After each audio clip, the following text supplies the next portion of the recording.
Hello everyone, welcome to APC Adda. আমি জানো যে গুৱাহাটী হাই কোৰ্টৰ জুনিয়ৰ এডমিনিষ্ট্ৰেটিভ এছিষ্টেণ্ট পোষ্টৰ ফৰ্ম ফিল আপ চলি আছে আৰু প্ৰায় 367টা ভেকেঞ্চি আছে। আজি হ'ল 29 জুলাই, ঠিক আছে। লাষ্ট ডেট হ'ল 31 জুলাই। বেছি দিন নাই, আপোনালোকে যিমান সোনকালে পাৰে ফৰ্ম ফিল আপ কৰি ল'ব, ঠিক আছে।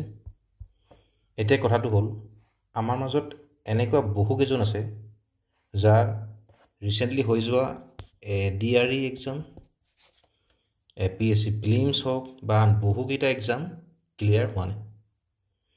যদি আমি 100% দি প্ৰিপেৰেশ্যন কৰোঁ তেন্তে এই যে 367টা পোষ্ট আমাৰ কাৰণে এটা গল্ডেন অপৰচুনিটি হ'ব পাৰে, ঠিক আছে। এতিয়া আমি এই এক্সামটোৰ এলিজিবিলিটি ক্ৰাইটেৰিয়াটো চাই লওঁ, ঠিক আছে। A graduate in any stream can apply for this post, ঠিক আছে। আৰু লগতে মিনিমাম 3 মান্থছৰ কম্পিউটাৰ চাৰ্টিফিকেট থাকিব লাগিব, ঠিক আছে। এতিয়া আমি এই এক্সামটোৰ চিলেকশ্যন প্ৰচেছটোনো কি হয় এবাৰ ডিছকাছ কৰোঁ বোলো, ঠিক আছে। এই এক্সামটোত 120 মাৰ্কছৰ এক্সাম হ'ব ফাৰ্ষ্ট ষ্টেজত, ঠিক আছে। এই 120 মাৰ্কছ কোৱালিফাইং হ'ব, মানে আপুনি এই 20 মাৰ্কছৰ ভিতৰত এটলিষ্ট 8 মাৰ্কছ পাব লাগিব। আৰু এই 20টা কুৱেশ্যন অসমীয়া ভাষাটোৰ ৰিলেটেড কুৱেশ্যন আহিব, ঠিক আছে।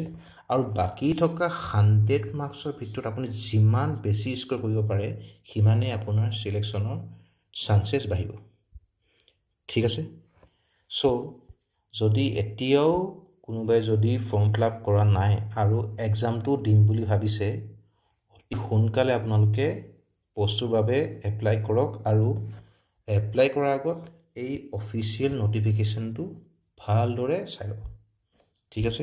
এতিয়া এই ভিডিঅ'টোৰ লগত আমি আৰু এটা এডিশ্যনেল ইনফৰমেশ্যন দিবলৈ বিচাৰিছোঁ, ঠিক আছে।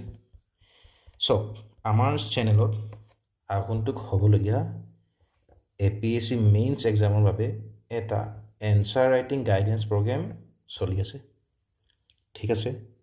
যদি আমাৰ মাজত কোনোবাই প্ৰিলিমছ ক্লিয়াৰ কৰিছে আৰু তেওঁলোকে সেই এনচাৰ ৰাইটিঙত যদি কিবা অসুবিধা পাইছে তেন্তে আমাৰ এই প্ৰগ্ৰেমটোত জইন হ'ব পাৰে, ঠিক আছে।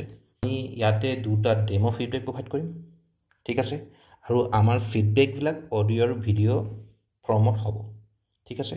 আমি টেলিগ্ৰাম লিংক প্ৰভাইড কৰি দিম, অ'কে। নেক্সট, এই জুনিয়ৰ এডমিনিষ্ট্ৰেটিভ এছিষ্টেণ্ট পোষ্টৰ কাৰণে আমি এটা কম্প্ৰিহেনচিভ কোৰ্চ লঞ্চ কৰিম বুলি ভাবিছোঁ। যদি আপোনালোকে তাৰ সুবিধা গ্ৰহণ কৰিব বিচাৰে তেন্তে আমি আৰু এটা টেলিগ্ৰাম লিংক প্ৰভাইড কৰিম, আপোনালোকে তাত জইন হ'ব পাৰে, ঠিক আছে।